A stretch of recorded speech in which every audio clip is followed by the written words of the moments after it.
Okay, so yesterday we played Real Betis away from home in the Benito Villamarin, and it was a tough game. You know, it's always a tough game going to Betis. We don't have the most positive record compared to some other opponents against Betis, and it's always a tough game going against Real Betis, especially with the injury outlook of this team. Now, before we get into it today, I do have to apologise for the lack of uploads over the last few weeks. It's been quite a hectic schedule for me and Sean, so I do have to apologise about that. And in the next coming weeks, I will have to go again, so there won't be any match reviews or anything, but we will be pre-recording some episodes for you guys, and we will be uploading them at the appropriate time. So there'll be no problems. There will be podcasts hopefully up next week, and then the week after, and then a break.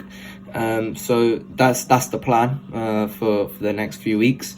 But let's get into the Real Betis review. Now, we played Betis. It was a tough game, 1-1 in the end, and you know, normally I wouldn't be pleased with a 1-1 draw, but in this situation, I don't think it's the worst result of all time. Like, it's difficult to go away to Betis, and it's difficult with all the injuries that we have to go away to Betis and get a result. So what are your thoughts on the result as a whole? Do you think it's something that we should be overly concerned about, or do you think it's fine for now? I mean, the concerns that we have had throughout the season will always be there in terms of the squad depth in certain positions, of course, you know, but against Betis, who is a difficult team, we sometimes go there and lost on occasions. Most of the times we play them recently. Within the last 2 to 3 years, we have gotten a draw against them. So, of course, we would have looked for something much better on today or yesterday, but it didn't come. However, Betis played a good game. Ancelotti confirmed that he is contented with the score because both teams played well. Maybe both teams didn't deserve to lose. You know, Betis' managers Pellegrini stated that they deserve to win. But of course, you know, the game ended in a draw, so we would be disappointed that, you know, against Barcelona, the opportunity to cut the gap to 3 points, I believe, or 2 points, I believe. So that's a bit disappointing. So hopefully, we do well in the next game at home at the Santiago Bernabeu, because Betis, despite the fact that they are a good team, we did take the lead against them. So of course, to give up a goal, it wasn't like this time it's poor defending or lack of concentration. So it's just a good goal. So I'm not upset about the scoreline as long as we do better in the other matches.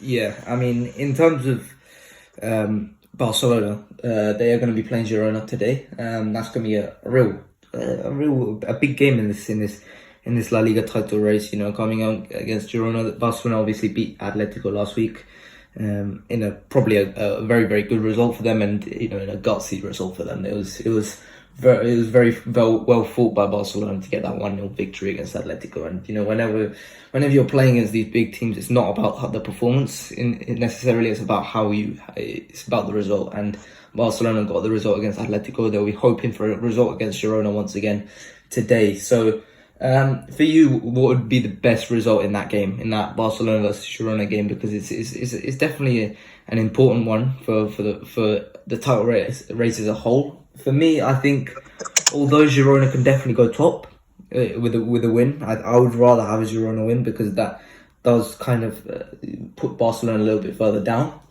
But you know, it's also, in terms for us, if we back ourselves to just go ahead and beat Barcelona no matter what, then I think once again it is better for Barcelona to win. So what are your thoughts on that? What would you prefer in that game? It's better that Barcelona loses, in my opinion. You know, it's honestly better that they lose, because I think that they would be the main contenders this season.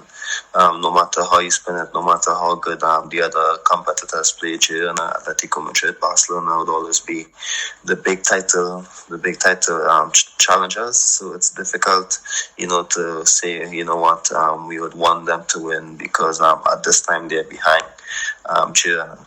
Because of course it's likely, it's highly likely that they're going to slip off one later on in the season. So hopefully Barcelona lose, because of course they are our main competitors, and it's always good that when they lose because of the fierce rivalry. So I would hope that Barcelona don't win.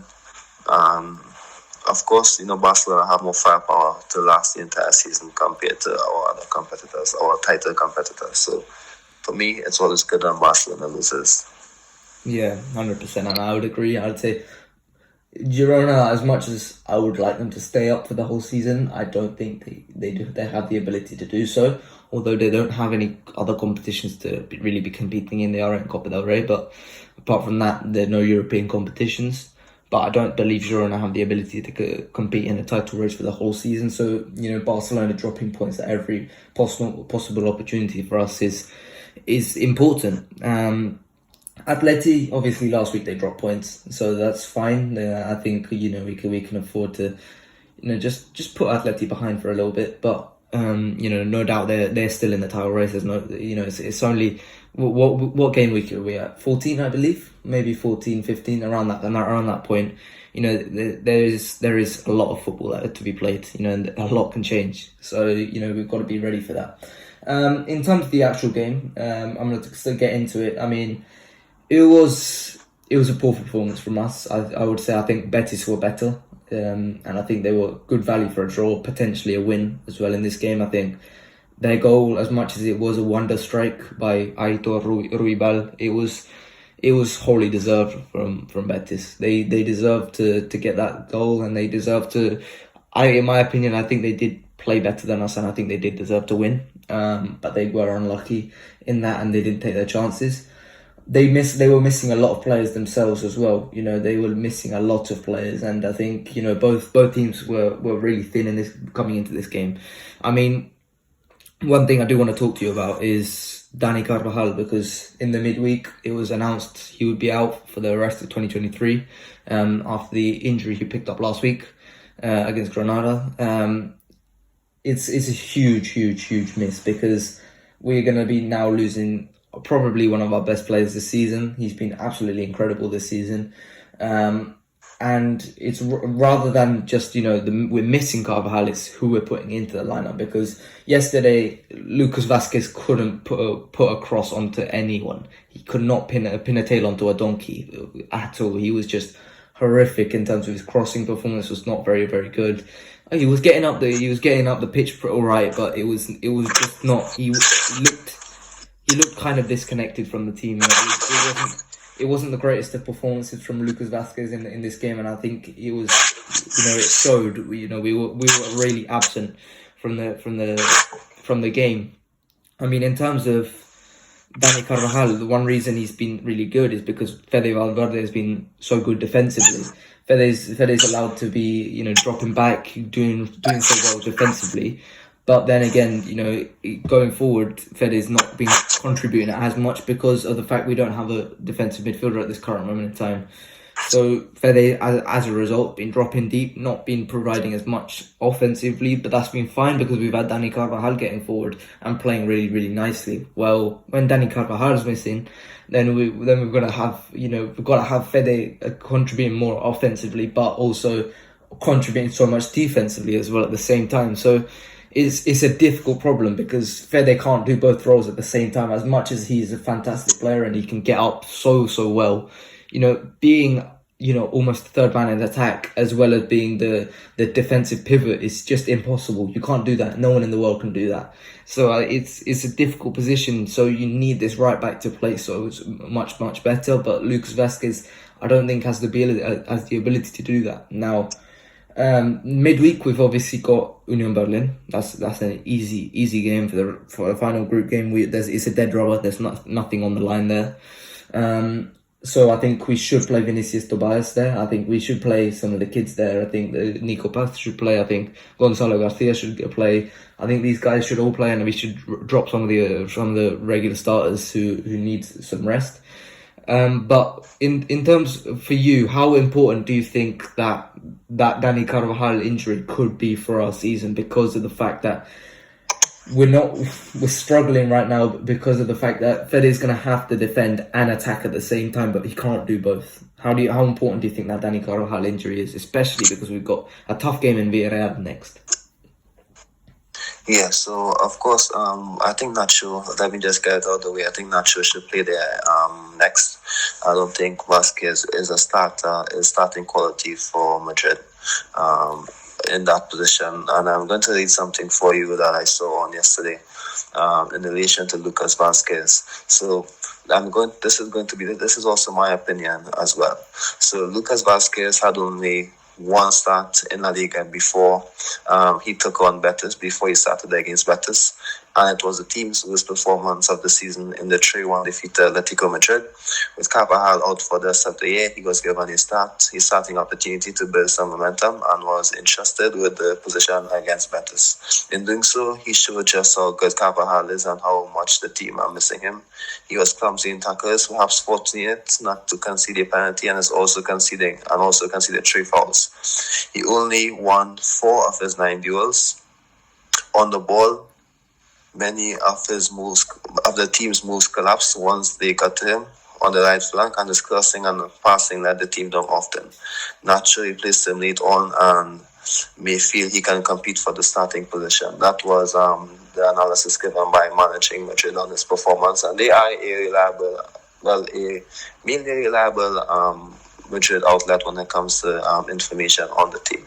So for me, it's a bit disappointing that we have to say this about a faithful servant to the club, because he is fit to get down the pitch and to get back, to get down to defend and get back up in attack to put up numbers. But of course, he isn't the most talented player, but he is a useful squad player, and I haven't seen him playing like the dead match against Lunin, or of course the opening match in the cup. But of course, for these big matches, sometimes he isn't at his best. It can sometimes cost the team. Against Union Berlin, not against Union Berlin, I believe. Well, I think it's Braga at the Bernabeu. He gave away a penalty and nearly gave away another one like 5 minutes later. So for me, he shouldn't be a starter. He can be someone who comes on at the end to me replace Valverde to help out in running. But he shouldn't be a starter in big matches. And let's remember that he is a winger traditionally, similar to Jesus Navas, who started as a winger and then went to fullback to end his football career. Yeah, and I think one thing we have to say about Lucas Vazquez, like you said, he is a faithful servant to this club, and you can't exactly say, he hasn't contributed in the past, but that doesn't mean he can contribute now. I think he has come to the end of his shelf life at Real Madrid, and it is quite sad to say that, because he has been actually one of my favourite players for Real Madrid over the last few years.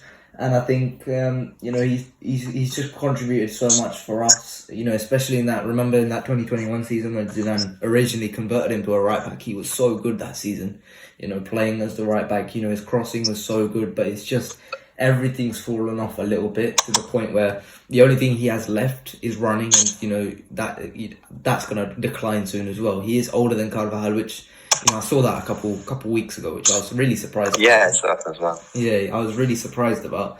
Actually, I thought he was younger than Carvajal, but I think his contract is running out at the end of the season, and I think he can be a useful player for a lot of clubs. There are a lot of clubs that can use a little Lucas Vazquez around to not only be a good player in the dressing room, but also actually be a useful player. I think he could be a solid contributor for a team like Juventus. I think Juventus could definitely use a guy like Lucas Vazquez, who's hardworking, who could definitely provide a little bit more on the right wing. But I just think at the right back position, he is a liability at this point in his career, and I think we need a replacement for him, and we need a replacement for Dani Carvajal realistically at this point. But I don't know where that's going to come from, because the club clearly has no intention of signing a right back. So what are your thoughts on that? Okay, for me, I've always said that we should give Tobias an opportunity, because he's younger and most likely he's going to give us the same defensive liability as Lucas Vazquez, and better that you get that from a young player compared to a senior player, because he can always get better. I don't think Lucas Vazquez is going to get better that much. He's just going to be a faithful servant for the position. So that's why I'm always looking to see Tobias get minutes, because he's doing well attacking with Castilla, and if he's better attacking than Lucas is a better attacking player than Lucas Vazquez. I believe that he should get the opportunity because it would help out the attack a lot, especially when Carvajal isn't there. So hopefully he gets an opportunity to come off the bench in the next game against Berlin in Germany when we do face them. That's a game where a lot of players should be rested. So hopefully, maybe Lucas should start, and then maybe Tobias can come on maybe at the ending to get some minutes. It's a game where Valverde shouldn't play, Rodrigo shouldn't play, Bellingham shouldn't play, because we need our players for the next match, and we don't want any other long-term injuries, especially before the Christmas where there's matches. We just want them to be fit for the last few matches of the league, because at this moment the league is more important than the Champions League because we have qualified in first place. So hopefully these guys get the opportunity. So back to Vazquez. I think for me, he's a faithful servant for the club. He's good with almost every player. Every time you see a picture with one player, I think Vazquez is always there. With Vinicius, Rodrigo, Bellingham, Diaz, whoever it is, even Joselu, Nacho, Rudiger, Alaba, Lunin, Kepa, Lucas is always there in the picture, and he's a good player to have in the squad. For me, if there's an opportunity to renew him, I would, as long as we don't depend on him as much, because he should understand that his performances isn't at his best, and if he wants to stay at Madrid, he can maybe accept the player who just comes on to help defend the lead when there's like 5 minutes to go or 3 minutes to go. I don't think he should be an important piece in our team, but he is good for squad morale and for team building purposes. So I would love to have him in the squad. I would maybe keep him for another season, as long as he isn't our backup, our first mate backup. I have no issue with him coming on to defend the lead, but not to start matches, because he is a liability in these big matches, even smaller matches, because sometimes we underestimate how talented these third division or second division teams are, and their wingers are quite powerful sometimes and cause us problems. They're physical as well, so they will cause them problems, but I have no issue with them starting in like the first 2 legs in the cup. Yeah, I think he is coming to the end of his shelf life. That doesn't mean he can't play football, because he clearly can, and I wouldn't deny him of an opportunity elsewhere if he goes like to Juventus or something. I think Juventus were interested last summer in Lucas Vazquez, but we said no. I wouldn't deny him that. But let's talk about something else. I think for me, I think the main point in this game I would have from the midfield is Dani Ceballos did not have the greatest of games against his old club. I think Dani Ceballos was slow. I thought he was lethargic in the midfield. I think it was very clear that this guy had just come off an injury. It was very clear he was just not helping this team that much in this. He was really slow off when he was trying to counter attack. He slowed it down.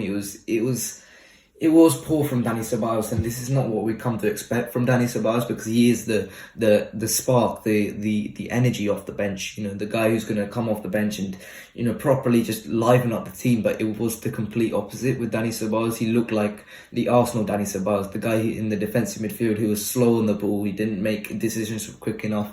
He was making fouls, stupid fouls, and it wasn't the greatest of performances from Dani Ceballos. We need him to step it up because of this injury crisis where, he is the one of the only options we have off the bench. We need this guy to step up and play better.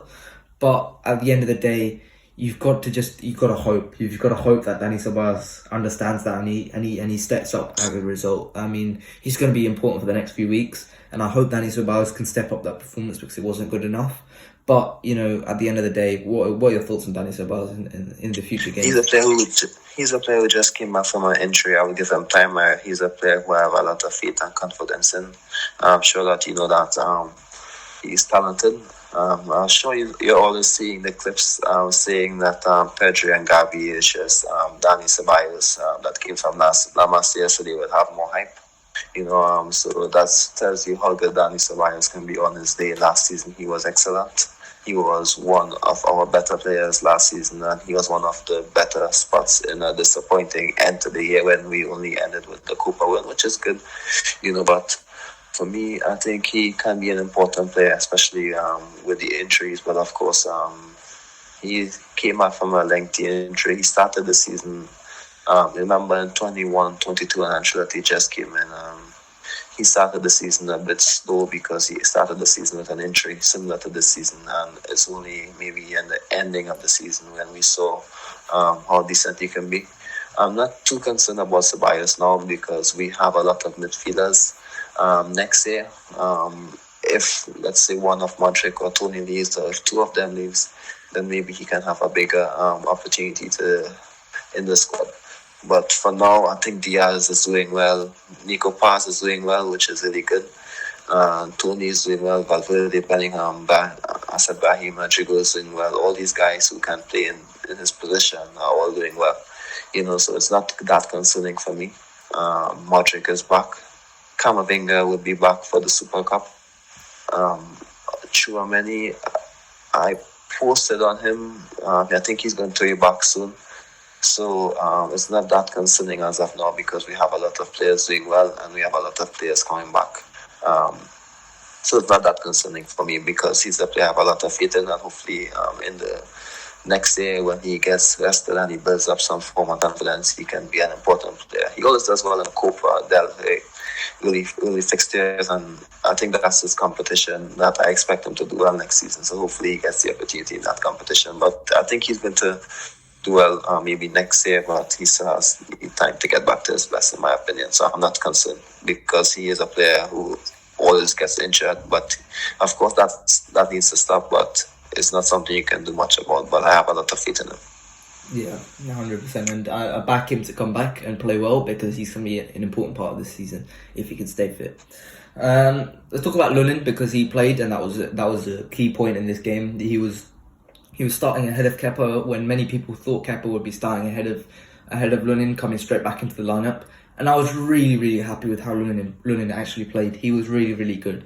I do feel kind of sorry for Kepa because it's not like this guy has put a foot wrong in Real Madrid, but he hasn't necessarily played as well as Lunin has. I think Kepa's been solid 7 out of 10s this whole season, but Lunin's been putting out 8s. Putting out 9s. He's been absolutely really, really, really good for us, and I think in terms of his performances, he's been a step down from Courtois, but it's been really, really good from Lunin, and I've been really, really convinced by his performances that he is deserving of that starting spot. And I think this game once again, towards the end of the game, it was his saves that kept us in this game. And it was unfortunate because the only reason this guy isn't getting all the clean sheets that he deserves is because of the fact that they keep scoring goals that he cannot save no matter what happens.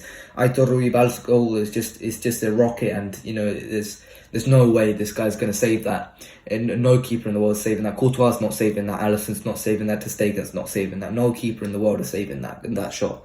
So it's unfortunate on Lunin that he didn't keep a clean sheet, but he's been really, really good, and I think it's unfortunate for Kepa, but that's the situation right now. Lunin is playing better football. He's been a better goalkeeper, and to be totally honest, I feel a lot more safe. If I was a defender, if I was Rudiger, if I was Alaba, I would feel a lot more safe with Lunin in goal than Kepa because Lunin's more aggressive, more demanding, more vocal in the goal, and I think. Kepa, as much as he's a solid shot stopper, he's okay with his feet. I just think Lunin's just, at this point in time, I think Lunin is playing better, and I think maybe Lunin is a better goalkeeper than Kepa. So it's unfortunate on Kepa. Maybe he can play midweek against Union Berlin. I think that would be a good opportunity for Kepa to try and win back his spot with a good performance against Union. But apart from that, I think from now until the end of the season, until Lunin has a couple bad games, I think Lunin's the number one for me. So what are your thoughts on that? Yes, Lunin should be number one. He has shown that he deserves that opportunity. So yes, for me, Lunin is number one. Kepa, yes, you have to feel bad for him because he came in expecting to be the starter for the season, and there's also the possibility that Kepa can be the third choice keeper when Courtois comes back to end the season if Courtois returns. Or Lunin can be number 3. You never know what can happen because Ancelotti, of course, likes Kepa. But of course, we saw yesterday that Lunin got the start, and we also saw the article coming out that Lunin's last few weeks have changed Ancelotti's mind on the goalkeeper that he would get more opportunities, which is good. When Kepa was signed, I was happy with the signing for two purposes. Well, for three purposes, because one, I like Kepa. Well, for four, let me just give you all four. Well, for one, I like Kepa. He's a player that I do like a lot. So I do appreciate him as a La Liga talent. When he came in against Bilbao, he always played well against us. Whether for Chelsea last season or against when we played Bilbao at the Bernabeu, where he made a lot of saves and we showed that game in 2017-18. So he's a La Liga talent who I appreciate a lot. Also, Kepa is a player who was on the bench for Mendy a lot, so I don't think that he should have any complaints if he's on the bench for Madrid, because of course Polito is own down in form with Chelsea like 3 seasons ago. Well, so that's one. And of course the final one is that Kepa came in for free. We didn't pay a big loan fee for him, and now we have two talented goalkeepers to cover Courtois when he's injured, Lunin and Kepa, who's maybe at the same level, similar level. At this time, Lunin is playing better. And when we signed Kepa, because he isn't like Bono or who is really confident in the air, it gives Lunin an opportunity to fight for his spot. It gives Lunin an opportunity to show that he can be an important player for Madrid, or he can go on to be number one elsewhere, because I want the best for Lunin. So signing Kepa allowed Lunin this opportunity. Had we signed a top goalkeeper like Bono, in my opinion, who is a good goalkeeper, or maybe another goalkeeper who is at a high level, it would have immediately cancelled Lunin's opportunity to have this chance he's having now. So for me, I'm happy with how the summer went. It's disappointing that Courtois got injured, but for me, it's important that they're having this opportunity now. Yeah, 100%. And I think this debate's nice to have, because it shows us that we're not pigeonholed to have one goalkeeper in goal. But yeah, I think unfortunate for Kepa, but that's just how it works. Lunin's been better than him. So what can you do? I do want to talk about one thing, not Real Madrid related. It is about Mr. Endrick winning his second title for Palmeiras, which is a very, very nice achievement for him. He's bettered Neymar in that regard. It's a bit unfortunate he couldn't win a Libertadores while he was in Brazil. He's still got 6 months more to go. I wish he was 6 months older, so he could have joined up with Real Madrid in January, similar to how Vitor Roque is doing for Barcelona. But at the end of the day, he's been really, really good. Last year for Palmeiras, he wasn't exactly a starter. He was nowhere near the starting lineup. But this year, at the start of the season, he was not getting into the team. Ronnie Lopez was playing for Palmeiras. And, Abel Ferreira, Palmeiras' manager, got a lot of stick for that.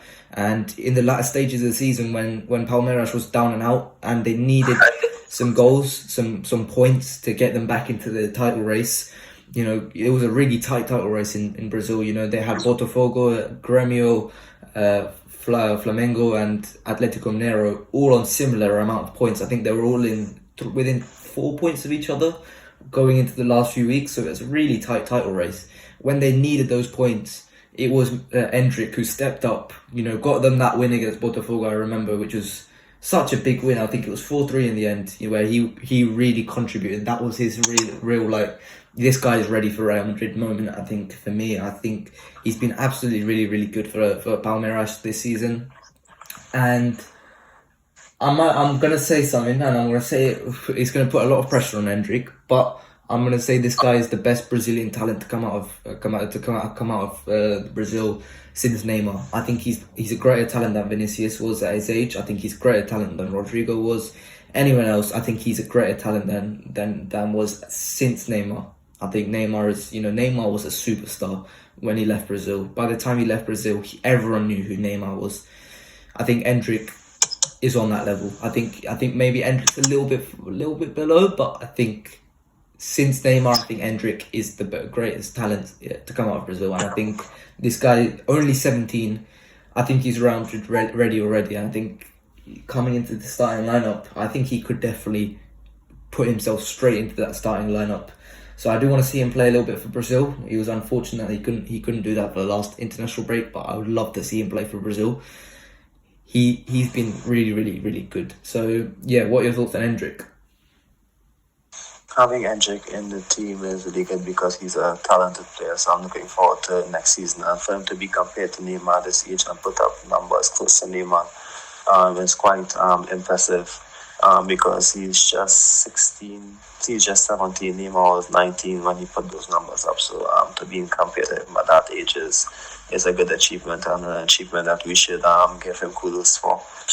It seems that he's quite mature, he's confident, and he's working hard, and he's ready to try his best and be the player that he wants to, be the player that can fulfill his potential. So I'm looking forward to seeing him play more often. I'm looking forward to seeing how he settles in the team. For me, I'm happy that he's coming at the end of the season. Where, he can have the opportunity to fight at the start of the season to have a bigger role, similar to what Bellingham is having now. So this is a good opportunity for him. At the big club, and the form that he's showing is quite good, because I'm not too sure if you remember, he was having a bad time earlier in the season, and all that has switched, and it's because of him. He kickstarted their league title, and I think if he played more matches, he should have been player of the season for them. But of course, he was the deciding factor, the X factor in this title. Deciding the last 10 matches. So to be that clinical and that important at that age, shows how he can be for Madrid when he does come. And maybe he doesn't need like two or 3 years to settle in and be a consistent player like Vinicius and Rodrigo had. Because of course at this time he's more technical and he's more talented at their age. Well, of course, Vinny is faster. Rodrigo maybe is better in tight spaces, but maybe Endrick, maybe he can. I'm not too sure to say exactly. He's better technically. He's more composed, I guess. He can finish better, and of course, he's more mature. So I think all that together gives them the opportunity to have an instant impact on the club. Yeah, I really look forward to having him. Like you said, he went through that dry spell. A lot of people doubted him during that dry spell. I said, I remember saying it here, if he gets through that dry spell and he becomes a better player after it, I think he is 100% Real Madrid quality. He has come through the dry spell. He's even better, and he's been absolutely key for Palmeiras. I think that shows that this guy's got the mentality, and I think we've always known that this guy's got the ability as well. So yeah, can't wait for 6 months' time when Endrick joins up with the first team of Real Madrid. But yeah, I think that is it for today. Obviously, we've got Villarreal next week. I've told you that, and then Union Berlin midweek, a dead rubber game in the Champions League. Hopefully, we can see a bit of Nico Paz, Gonzalo Garcia. Some of these guys play a little bit of game time midweek in a game that really doesn't matter at all. We've already qualified in first place. And then elsewhere, Barcelona plays Girona. That's a tough game for them. Hopefully Barcelona drop points against Girona, and that's going to be a huge contributing factor to the title race. I'm not sure who Atleti play. I think they may play Real Sociedad, but I'm not 100% sure on that. Yeah, I'm not sure exactly the fixtures, but we can definitely check that out and post more when the time comes. Yeah, so yeah, they are playing someone. Like I said, next few weeks I will be off, so there will be some podcasts up, but that will be more Q&A related on your questions. So we'll discuss that when it comes out next week. But apart from that, that is it for today. I hope you guys have enjoyed. Please like and subscribe, and I'll see you guys later. Bye bye.